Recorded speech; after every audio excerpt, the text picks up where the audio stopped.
Hi, and welcome to CAPC's Fast 5 Telechaplaincy edition. My name is Rabbi Edie Meyerson, and I'm the Associate Director for Pastoral Counseling and Bereavement Services for the Department of Geriatrics and Palliative Medicine based at the Icahn School of Medicine at Mount Sinai in New York City. Today's Fast 5 topic is about telechaplaincy.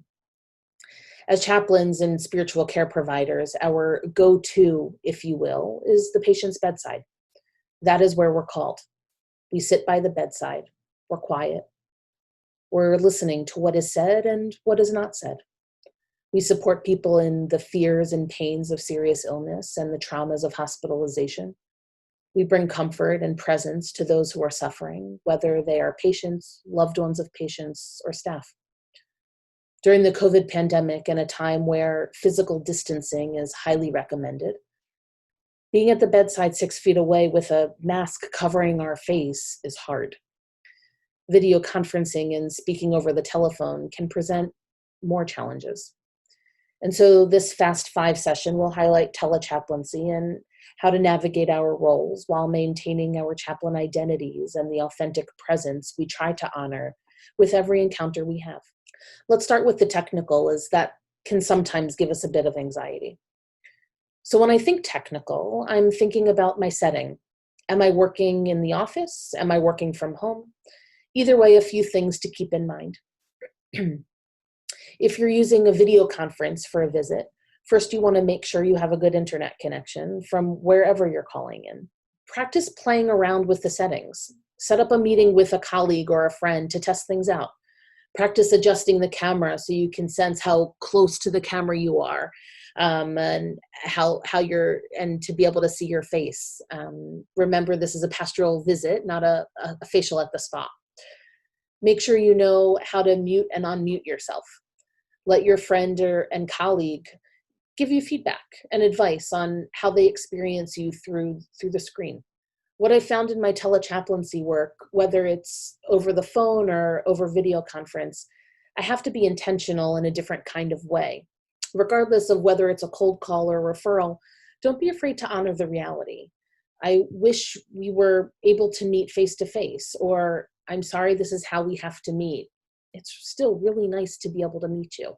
When calls are made to loved ones for a check-in and offer of support, it's important to acknowledge that any call that a loved one can receive from the hospital can be startling, especially when it's in reference to their loved one, the patient who is navigating serious illness, and when hospital visitation is quite limited. So I make it a point to always begin my introduction to speak with the right person initially, whether the healthcare proxy or the surrogate decision maker. And then before even introducing my name, I'll actually say, first, this is not an emergency. I am calling from the hospital, but again, this is not an emergency. I also find myself being more curious, especially when I'm on a phone visit or a session. I can't see somebody's facial expressions or how kempt or unkempt somebody might be. With race being on everyone's minds, someone's skin color is blinded on the phone. So it's important for us to be extra curious about the person who is on the other end of the call. So we're listening in a deeper way for emotions, but I also find myself exploring even more about what someone means by a certain comment or story they are sharing in a particular moment. The language of tell me more or help me understand what you mean, or after a bit of silence, what are you thinking in this moment? Or where did your mind just go? Or what are you feeling right now? The last piece I'd like to highlight is the role of ritual and prayer. We as chaplains, and also our patients and loved ones and the staff we serve, we lean on prayer and ritual during challenging and difficult times. And this time is certainly no different. Being able to connect through holding hands for prayer, or getting close to a patient where we can modulate our voice where a whisper can still be heard, or the laying on of hands. All of those types of interactions and interventions are challenging during a telechaplaincy visit, whether it be over the phone or a video conference.